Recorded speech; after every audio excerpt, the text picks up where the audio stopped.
ที่เราเฮามีพลังเข้มแข็งเฮามีแสงเยืองทางสว่างไสวเฮามีพัก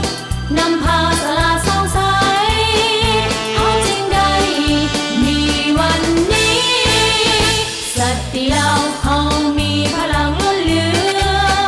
เฮาอยู่เหนือความล้าหลังทางปัญญาเฮาเรียนรู้สู่เอาทุกวิชาพัฒนาความเสมอภาคหญิงชายติดพันกับการพัฒนาประเทศชาติสบายดีท่านผู้ชมที่เคารพและฮักแพงทุกท่านขอต้อนรับท่านเข้าสู่รายการมีหญิงลาวท่านผู้ชมมาพบกันในมื้อนี้ก็อยู่ในระยะที่ทั่วภาคทั่วรัฐและทั่วปวงชนลาวทั้งชาติสืบต่อเฉลิมฉลองวันสร้างตั้งพรรคประชาชนปฏิวัติลาวครบรอบ70ปีอย่างมีเนื้อในความหมายและเป็นขบวนการฟดฟื้นเคียงคู่กันนี้หลายภาคส่วนก็พร้อมสร้างผลงานขบวนการเพื่อคำนับรับต้อนวันสถาปนาสปป.ลาวครบรอบ50ปีวันคล้ายวันเกิดทางประธานไก่สอนพรหมวิหารครบรอบ105ปีและการก้าเกี่ยมเฉลิมฉลองวันสร้างตั้งสหพันธ์หญิงลาวครบรอบ70ปีพร้อมเดียวกันนี้สหพันธ์หญิงลาวแต่ละขั้นขอพร้อมคุณเกี่ยวก้าเกี่ยมดำเนินกองประชุมใหญ่ขั้นของตนให้สำเร็จเพื่อก้าเกี่ยมให้แก่การเปิดกองประชุมใหญ่ผู้แทนหญิงลาวทั่วประเทศครั้งที่9ในปี2025ไปพร้อมกับการจัดตั้งปฏิบัติคำขวัญและขอแข่งขัน 3D ของสหพันธ์หญิงลาวและการจัดตั้งปฏิบัติวาระแห่งชาติที่อยู่ในความรับผิดชอบของสหพันธ์หญิงลาวให้สำเร็จตามแผนที่วางไว้ท่านผู้ชมลำดับต่อไปจะนำเสนอข่าวการเคลื่อนไหวของสหพันธ์หญิงลาวเป็นต้นกองประชุมใหญ่ผู้แทนสหพันธ์หญิงกระทรวงเทคโนโลยีและการสื่อสารครั้งที่3กองประชุมใหญ่สมาชิกสหพันธ์หญิงองค์การกวดสอบแห่งรัฐครั้งที่3และสหพันธ์หญิงกระทรวงป้องกันประเทศจัดกองประชุมเผยแพร่มติกองประชุมครบคณะบริหารงานศูนย์กลางสหพันธ์หญิงลาวครั้งที่4สมัยที่8ต่อไปเชิญท่านรับชมได้ตามลำดับกองประชุมใหญ่ผู้แทนสหพันธ์หญิงกระทรวงเทคโนโลยีและการสื่อสารครั้งที่3khaiขึ้นและอัดลงในวันที่5พฤษภาคม2025ที่ห้องประชุมใหญ่บริษัทลาวโทรคมโดยการเป็นประธานของสหายนางเกษรสุริวงศ์ประธานสหพันธ์หญิงกระทรวงเทคโนโลยีและการสื่อสารให้เกียรติเข้าร่วมโดยสหายนางอาลีวงศ์นอบุญธรรมกรรมการศูนย์กลางพรรคประธานคณะบริหารงานศูนย์กลางสหพันธ์หญิงลาวสหายบัณฑิตศาสตราจารย์บเวียงคำวงศ์ดารากรรมการศูนย์กลางพรรคเลขาคณะบริหารงานพรรครัฐมนตรีกระทรวงเทคโนโลยีและการสื่อสารมีห้องรัฐมนตรีกระทรวงตั้งหน้าองค์การจัดตั้งมหาชนคณะพรรคแขกถึกเชิญพร้อมด้วยผู้แทนสมบูรณ์เข้าร่วมรวมทั้งหมด269สหายในวาระกองประชุมผู้เข้าร่วมได้รับฟังทางบทรายงานการเมืองทั้ง2ภาคที่ยกให้เห็นผลงานพ้นเด่นที่สามารถปฏิบัติได้ในระยะผ่านมา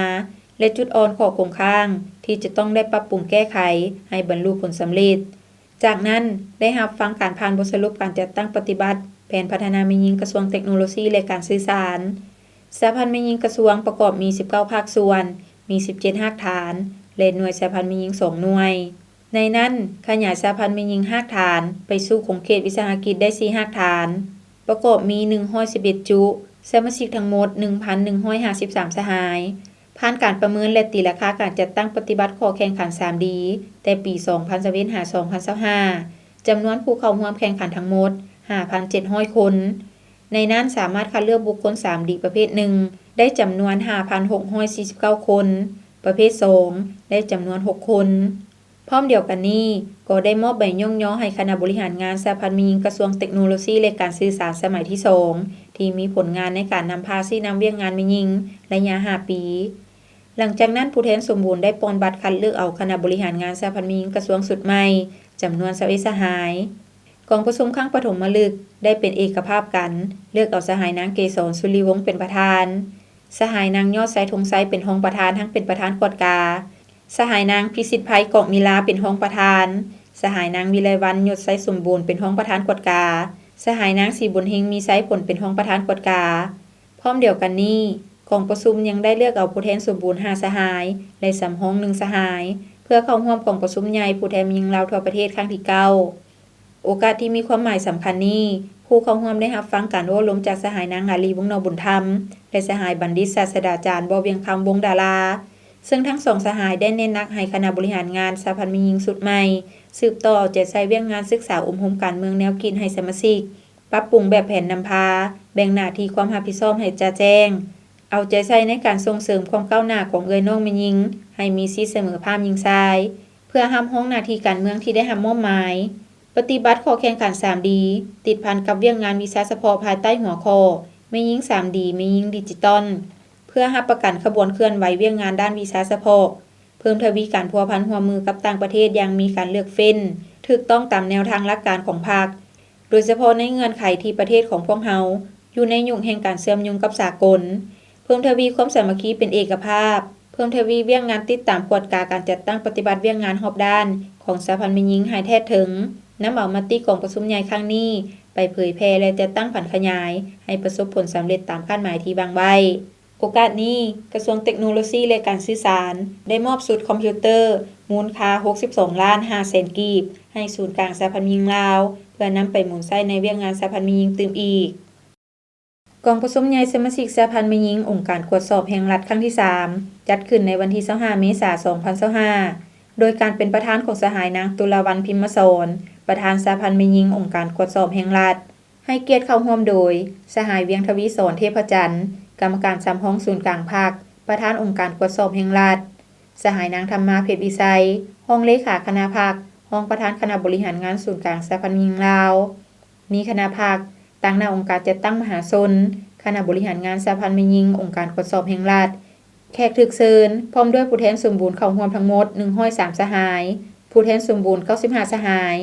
ในกองประชุมผู้เข้าร่วมได้รับฟังบทรายงานการเมืองทั้งสองภาคที่ยกให้เห็นผลงานพ้นเด่นที่สามารถปฏิบัติได้ในระยะผ่านมาและจุดอ่อนข้อคงข้างที่จะต้องได้ปรับปรุงแก้ไขให้บรรลุผลสำเร็จจากนั้นได้รับฟังการผ่านบทสรุปการจัดตั้งปฏิบัติแผนพัฒนาแม่หญิงองค์การตรวจสอบแห่งรัฐสหพันธ์แม่หญิงองค์การตรวจสอบแห่งรัฐประกอบมี9หน่วยสมาชิกทั้งหมด93สหายผ่านการประเมินการจัดตั้งปฏิบัติข้อแข่งขัน 3D และยา2025-2024สามารถคัดเลือกบุคคล 3D ประเภท1จำนวน84สหายประเภท2จำนวน12สหายพร้อมเดียวกันนี้ก็ได้ผ่านข้อตกลงว่าด้วยการย่องย่อคณะบริหารงานสหพันธ์แม่หญิงองค์การตรวจสอบแห่งรัฐสมัยที่2ที่มีผลงานในการนำพาซี่นำเวียกงานแม่หญิงระยะ5ปีหลังจากนั้นผู้แทนสมบูรณ์ได้ป้อนบัตรคัดเลือกเอาคณะบริหารงานสหพันธ์แม่หญิงสุดใหม่จำนวน9สหายกองประชุมครั้งปฐมฤกษ์ได้เป็นเอกภาพกันเลือกเอาสหายนางตุลาวันพิมพ์สอนเป็นประธานสหายนางวงแสงปัญญาพิมพ์เป็นรองประธานทั้งเป็นประธานกฎกาสหายนางแพรวพันธ์รัตนมาลาเป็นรองประธานโอกาสที่มีความหมายสำคัญนี้ผู้เข้าร่วมได้รับฟังการโอ้ลมจากสหายเวียงทวีสอนเทพจันทร์และสหายนางธรรมาเพชรวิสัยซึ่งทั้งสองสหายได้เน้นให้คณะบริหารงานสหพันธ์แม่หญิงสุดใหม่สืบต่อใจใส่เวียกงานศึกษาอมโหมการเมืองแนวคิดให้สมาชิกปรับปรุงแบบแผนนำพาแบ่งหน้าที่ความรับผิดชอบให้ชัดแจ้งเพิ่มทวีความสามัคคีเป็นเอกภาพรักษาความเป็นแบบอย่างนำหน้าถือเอาการปฏิบัติคำขวัญและข้อแข่งขัน 3D ของสหพันธ์แม่หญิงลาวติดพันกับข้อแข่งขันรักษาและพัฒนาติดพันกับเวียกงานวิชาเฉพาะนำเอามติของประชุมใหญ่ครั้งนี้ไปเผยแพร่และจัดตั้งผันขยายให้ประสบผลสำเร็จตามระดับคาดหมายวันที่2พฤษภาคม 2025สหพันธ์แม่หญิงกระทรวงป้องกันประเทศจัดกองประชุมเผยแพร่มติของประชุมครบคณะบริหารงานศูนย์กลางสหพันธ์แม่หญิงลาวครั้งที่4สมัยที่8ขึ้นโดยการให้เกียรติเข้าร่วมและเป็นประธานของสหายพลตรีไพวันจันทพรหมมารองหัวหน้ากรมใหญ่การเมืองกองทัพผู้ชี้นำองค์การจัดตั้งมหาชนกระทรวงป้องกันประเทศมีคณะภาคคณะบัญชาคณะสหพันธ์แม่หญิงกระทรวงป้องกันประเทศพร้อมด้วยต่างหน้าสมาชิกสหพันธ์แม่หญิงอ้อมข้างกระทรวงเข้าร่วมสหายพันเอกนางลากพุนวงศาห้องหัวหน้าห้องการสหพันธ์แม่หญิงกองทัพได้ผ่านมติของประชุมครบคณะบริหารงานศูนย์กลางสหพันธ์แม่หญิงลาวครั้งที่4สมัยที่8ครั้งวันที่24-25ธันวาคม 2024ที่แขวงจำปาสักที่ได้สรุปตีราคาผลสำเร็จปัญหาข้อคงค้างบทเรียนที่ถอดถอนได้จากการจัดตั้งและการเคลื่อนไหวเวียกงานสหพันธ์แม่หญิงลาวในปี 2024และกำหนดทิศทางจุดสุมในปี 2025ในไซเห็นให้มีผลสำเร็จตามคาดหมายที่มติของประชุมใหญ่ผู้แทนแม่หญิงลาวทั่วประเทศครั้งที่8วางไว้พร้อมกันนั้นกองประชุมยังได้ประกอบความเห็นต่อบรรดาห้างเอกสารต่างๆเล็งใส่การกะเกี่ยมความพร้อมรอบด้านให้แก่กองประชุมใหญ่ผู้แทนแม่หญิงลาวทั่วประเทศครั้งที่9ที่จะไขขึ้นในท้ายปี 2025และได้เอกภาพตกลงเห็นดีหามห้องเวียกสำคัญและเวียกจุดสุมเพื่อนำไปผันขยายจัดตั้งในปี 2025ต่อสมาชิกสหพันธ์แม่หญิงและกำหนดทิศทาง5ปีต่อหน้า 2026-2030 โดยเฉพาะห้างรายงานการเมืองทั้ง2ภาคห้างแผนพัฒนาแม่หญิงและห้างบทสำรวจการนำพารวมระยะ5ปีที่สหพันธ์แม่หญิงกระทรวงองค์การและสหพันธ์แม่หญิงแขวงได้กะเกียมให้แก้การดำเนินกองประชุมใหญ่ของตนและได้สำเร็จกองประชุมใหญ่และสุมไซนำพาประเมินผลการจัดตั้งปฏิบัติคำขวัญและข้อแข่งขัน 3D ของสหพันธ์แม่หญิงลาวระยะ5ปี2025-2025คณะนำสหพันธ์แม่หญิงแต่ละภาคส่วนสุมไซการกะเกียมความพร้อมรอบด้านได้ขอทิศชี้นำจากคณะภาคคณะปกครองและศูนย์กลางสหพันธ์แม่หญิงลาวในการกะเกียมและดำเนินกองประชุมใหญ่สหพันธ์แม่หญิงแขวงนครหลวงเวียงจันทน์และกระทรวงองค์การให้สำเร็จตามกำหนดเวลามอบให้สหพันธ์แม่หญิงแต่ละภาคส่วนพันขยายและจัดตั้งปฏิบัติแผนการเฉลิมฉลองวันสร้างตั้งสหพันธ์แม่หญิงลาวครบรอบ70ปีติดพันขบวนการเฉลิมฉลอง3วันประวัติศาสตร์ของภาคของชาติและขบวนการคำนับรับต้อนของประชุมใหญ่ของสหพันธ์แม่หญิงแต่ละคันให้มีเนื้อในลึกซึ้งและเป็นขบวนฟดฟื้นโอกาสนี้สหายพลตรีไพวันจันทพรหมาได้ผ่านบทโอ้ล้มของสหายนางปานียาทตู้กรรมการกรมการเมืองศูนย์กลางภาครองประธานประเทศแห่งสปป.ลาวต่อกองประชุมครบคณะบริหารงานศูนย์กลางสหพันธ์แม่หญิงลาวพร้อมทั้งเน้นนักผลสำเร็จตามแผนการที่วางไว้ซึ่งได้ยั่งยืนถึงการนำพาชี้นำของคณะภาคคณะประธานศูนย์กลางสหพันธ์แม่หญิงลาวความเป็นเจ้าการความสามัคคีเป็นเอกภาพและความรับผิดชอบสูงต่อหน้าที่การเมืองของคณะบริหารงานศูนย์กลางสหพันธ์แม่หญิงลาวสมัยที่8ผู้แทนที่เข้าร่วมกองประชุมคณะรับผิดชอบกองประชุมได้สุมทุกเหือแฮงและสติปัญญาเข้าในการกะเกียมความพร้อมทุกด้านเห็นให้กองประชุมครั้งนี้ได้ไขขึ้นและอาจลงด้วยผลสำเร็จอย่างจบงามที่ท่านรับชมผ่านไปนั่นก็แม่นข่าวการเคลื่อนไหวของสหพันธ์แม่หญิงลาวท่านผู้ชมจากนี้พักผ่อนกันก่อนแล้วจึงกลับเข้ามาในระยะถัดไปของทางรายการ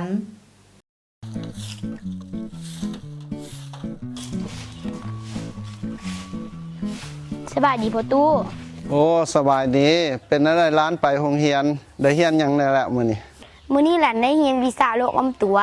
สาวครูเว้าเรื่องหาปอสู่ฟังพ่อตู้ฮู้บ่หาปอมีหยังเด้ ก็ฮู้แท้ละเนาะหาปอละละ คันฮู้ก็เว้าให้หลานฟังเบิ่งดูว่ามีปอหยังเด้ ก็มีป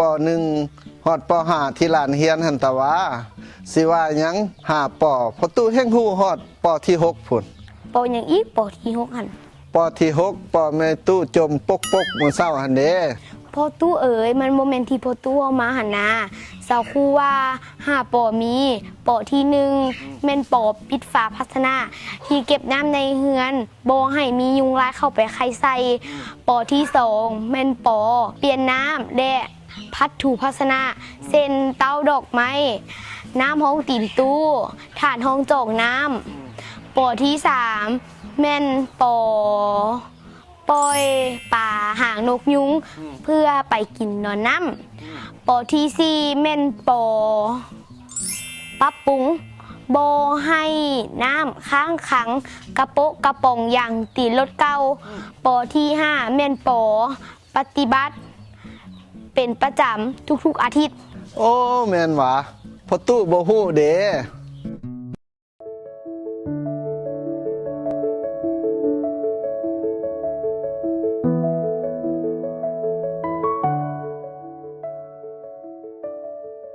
โอ้ยเลิกเวลาอันน้อยไปดื่มต่อบ่ไปนั่งดื่มต่อจากน้อยบ่ ออกไปซะอีก บนเก่าหั่นล่ะบนเก่าเมื่อวานนี้ละ มีผู้สาวเห็นบ่บ่อยากไป บ่พอดียังบ่อยากกลับนะเพราะว่าเมื่อวานนี้ไปกินเมาแล้วแบบกลับเมืองเฮือนเรามีปากเสียงกับลูกกับเมียหน่อยนึงก็เลยว่า อ่ะ เลยลงไปซุกเพิ่นล้มเพิ่นก็เจ็บหน่อยนึงนั่นแหละก็เลยแบบยังบ่อยากกลับรู้สึกผิดนะยังบ่อยากกลับนะ โอ้บ่อยากกลับเฮือนแล้วอยากไปดื่มต่อเพื่อให้มันลืมหั่นว่าโอ้บ่เฮ็ดได้น้องเอ้ยแนวนั้นบ่เฮ็ดได้อยากแนะนำน้องแนวนี้ การใช้ความรุนแรงกับครอบครัวกับลูกกับเมียน่ะมันผิดกฎหมายเด้น้องเอ้ยแนะนำน้องนี่นะแต่นี่ต่อไปบ่อยากให้เฮ็ดได้บ่จังซี่น่ะแล้วให้น้องมันกลับเมื่อก่อนสาว่าน่ะเรื่องดื่มมันให้หยุดซะก่อนบ่ฟ้าวกลับไปทำความเข้าใจไปปรับความเข้าใจไปขอโทษกับลูกกับเมียที่ว่าได้เฮ็ดไปแล้วนะกลับไปแล้วไปเว้ากับเราแต่นี่ต่อไปค่อยจะบ่เฮ็ดให้เจ้าเป็นอันนี้อีกเพื่อให้ครอบครัวเฮามีความสุขเจริญรุ่งเรืองให้เป็นครอบครัวที่อบอุ่นที่ว่านำพาครอบครัวกับลูกกับเมียนี่ไปในทางที่ดี แต่ว่าบ่ให้เฮ็ดอันน่ะได้บ่อ้ายเว้านี่ได้บ่หยุดก่อนมื้อนี้บ่ดื่ม เดี๋ยวขอบใจได้นะซันน้องอะเลิกเรียนแล้วสิกลับเฮือนเลยซั่นนะ กลับไปซะน้องกลับไปซะ เดี๋ยวโอเคขอบใจได้ โอ้เอากลับ กลับ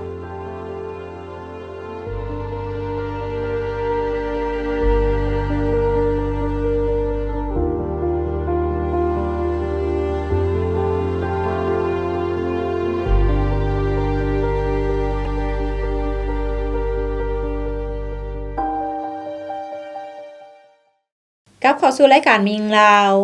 ท่านผู้ชมสำหรับระยะนี้ทางรายการขอนำเสนอ การสร้างเศรษฐกิจครอบครัว แต่ว่าจะเป็นการผลิตอย่างไรอยู่ไสนั่นเชิญทานรับชมได้จากทางทีมงาน ครอบครัวทางจอนนี่ขุนสะทอนและนางศรีประไพหลงเมืองมาอยู่บ้านดอนมะไลเมืองท่าแขกแขวงขมวน เป็นอีกครอบครัวหนึ่งที่มีความดุมั่นในการผลิตกสิกรรม เพื่อหารายได้มาสู่ครอบครัว ด้วยการปลูกหมักบวบหมักเขือหมักเพชรผักบัวแบบผสมผสานขาย การปลูกหมักบวบของครอบครัวแม้นได้เริ่มต้นมาแต่ปี 2010 ด้วยเนื้อที่2 ไร่ การลงทุนเบื้องต้นเพียงแต่ 3 ล้านกีบ หลังจากปลูกแล้วได้มีการบัวระบาดรักษาใช้เวลาเพียงแต่ 2 เดือน ก็สามารถเก็บผลผลิตได้ การปลูกหมักบวบปลูกเทื่อหนึ่งสามารถเก็บผลผลิตได้ยาวถึง 1 ปี แล้วจึงปลูกอีกเทื่อใหม่สำหรับการจำหน่ายผลผลิตแม่นนำไปขายอยู่ตลาดหลักสามภายในเมืองท่าแขกและขายให้บุคคลทั่วไปที่มาซื้อเฉลี่ยรายรับจากการขายหมักบวบแม่น150 ล้านกีบหา200 ล้านกีบต่อปี ผลได้รับจากการผลิตกสิกรรมได้เฮ็ดให้เศรษฐกิจครอบครัวดีขึ้น สาวซีปลูกมันปลูกสลับไปสลับมาตลอดเนื้อเขาปลูกมะเขือก็ปลูก ประเภทมากมื้อ มะ เนาะ เพชรครับ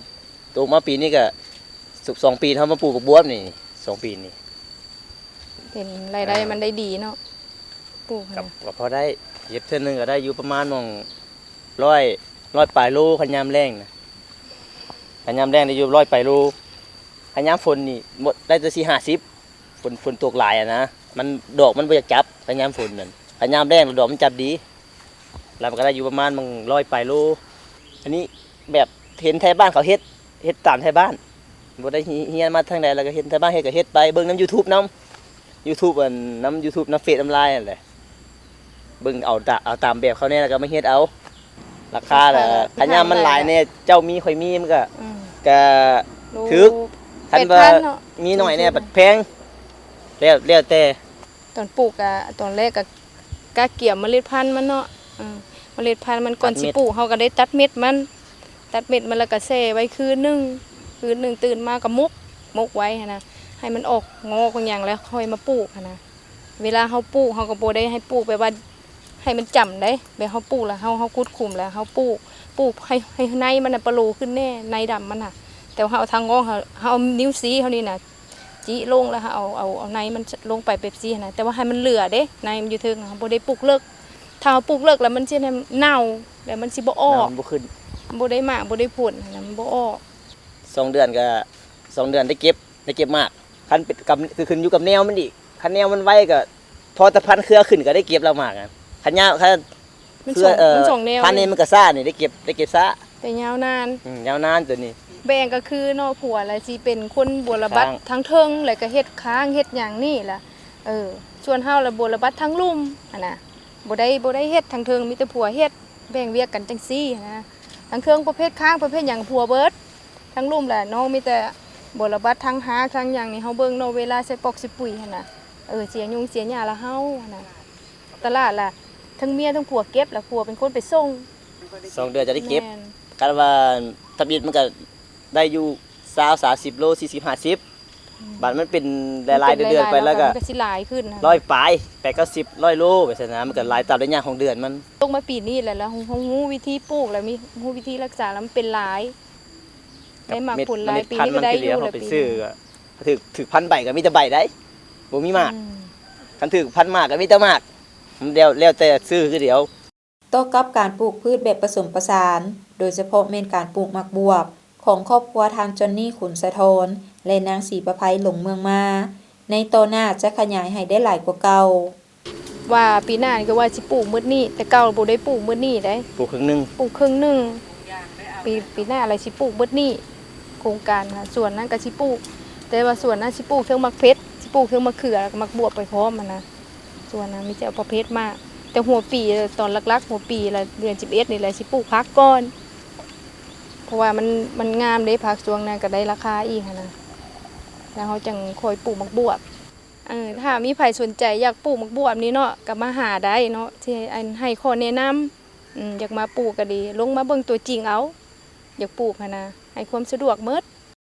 ผลสำเร็จดังกล่าวนอกจากครอบครัวการจัดตั้งที่เกี่ยวข้องโดยเฉพาะแม่นแขนงกสิกรรมและป่าไม้สหพันธ์แม่หญิงเมืองก็ได้เอาใจใส่ประกอบส่วนสุขยุการผลิตในการสุขยุส่งเสริมเวียกงานแม่หญิงอยู่ในเขตนี้ข้าพเจ้าก็เคยได้ลงมาเผยแพร่เกี่ยวกับเวียกงานหอบด้านของสหพันธ์แม่หญิงเนาะแล้วก็สุขยุส่งเสริมเวียกงานของแม่หญิงอยู่ในเขตนี้เนาะแต่ก็ในการผลิตกสิกรรมนี้ก็สิเว้าแล้วก็หลายครอบครัวเนาะที่สามารถผลิตเองได้อยู่แล้วเนาะเพราะว่าเขตนี้เป็นเขตทำการผลิตเป็นบ้านทำการผลิตเนาะแต่ว่าส่วนหลายแล้วในการเฮ็ดของกระเจ้าก็มีพื้นฐานแต่เก่าแก่มาอยู่แล้วเนาะก็มีหลายครอบครัวแต่ว่ามื้อนี้อันก็เสนออยู่ในครอบครัวตัวนี้ก็ย้อนว่าเขาเจ้าผลิตทั้งแรงทั้งผลปลูกพืชสลับเนาะเป็นระยะผ่านมาหั่นกระสั้นก็ขอยังยืนว่าครอบครัวนี้ก็สามารถเป็นครอบครัวตัวเบ้ทางด้านการผลิตกสิกรรมให้แก่แม่หญิงเอาได้เนาะที่ท่านรับชมผ่านไปนั่นก็แม่นการสร้างเศรษฐกิจครอบครัวซึ่งก็แม่นกิจกรรมหนึ่งที่สามารถเฮ็ดให้ครอบครัวมีอยู่มีกินหลุดพ้นออกจากความทุกข์ยากได้เทื่อละก้าวท่านผู้ชมจากนี้พักผ่อนกันอีกครั้งหนึ่งแล้วจึงกลับเข้ามาในช่วงสุดท้ายของทางรายการ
ขอโท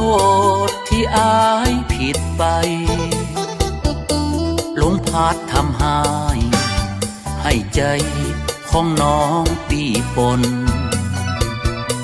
ทั้งด่าทั้งปีเฮ็ดให้ใจกายมองมนสั่งหัวใจตนน่าอายทำให้ผู้หญิง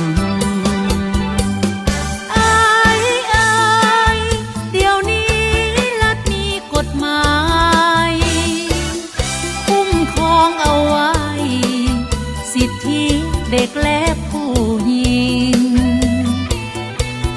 อย่ามาใส่ละลายโทษจะทั้งทีเฮ็ดแท้ทำจริงในข่าวกวนการกฎหมายโอ้อายหูแล้วจะบอกทำให้น้องนางครอบครัวอยู่เฮียงเคียงข้างดูแลลูกเต้าหญิงสายถ้าอายพังพาจงสวยยับยั้งเตือนไว้ศิษามาภาพหญิงสายบ่มีภัยต้องทำหายกันหยุดใส่ความหุนแหงต่อน้องและลูกสาวเด้ออ้ายโดยไอ้จะบ่เฮ็ดอีกแล้ว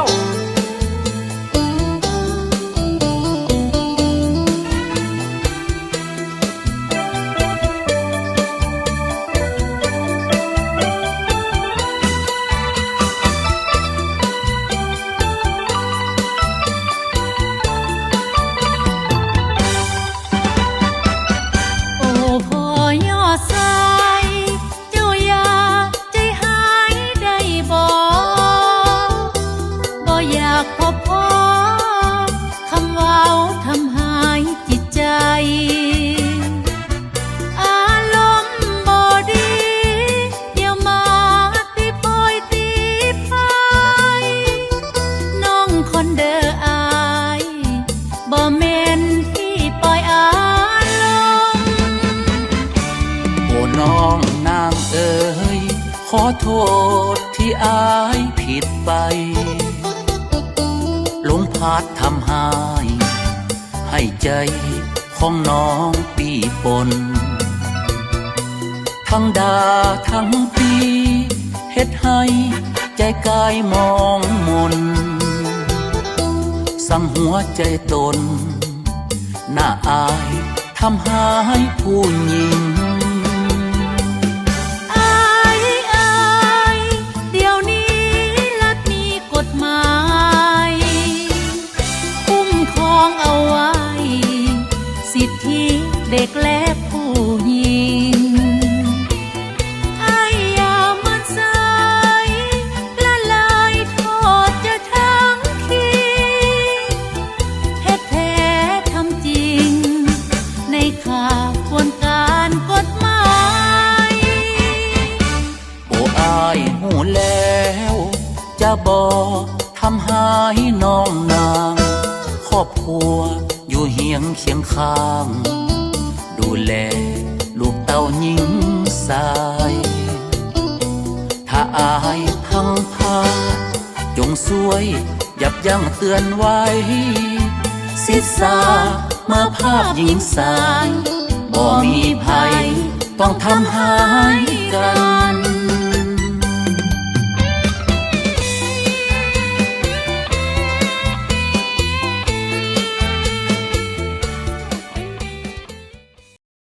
กลับเข้าสู่ระยะสุดท้ายของทางรายการท่านผู้ชมสำหรับระยะสุดท้ายนี้ถ้าหากท่านผู้ชมท่านใดอยากมีคำคิดคำเห็นหรือขอตำหนิติชมรายการท่านก็สามารถโทรศัพท์เข้ามาได้ตามเบอร์ที่ขึ้นอยู่ในหน้าจอขณะนี้และนอกจากนี้ท่านผู้ชมยังสามารถเบิ่งรายการมียิงลาวขึ้นหลังได้ทาง YouTube โดยพิมพ์คำว่ารายการมียิงลาวหรือว่าจะเข้าไปที่เว็บไซต์ก็ได้เช่นเดียวกันที่ www.laobominunion.org.la ท่านผู้ชมอย่าเสพติดเป็นอันตรายต่อสุขภาพและอนาคตของคนหุ่นนุ่มที่เป็นหุ่นสืบทอดที่เป็นกำลังแห่งสำคัญในการปกป้องรักษาและสร้างสรรค์พัฒนาประเทศชาติดังนั้นพวกเราทุกคนจงร่วมแรงร่วมใจกันต้านและสกัดกั้นปัญหายาเสพติดให้หมดไปจากสังคมลาว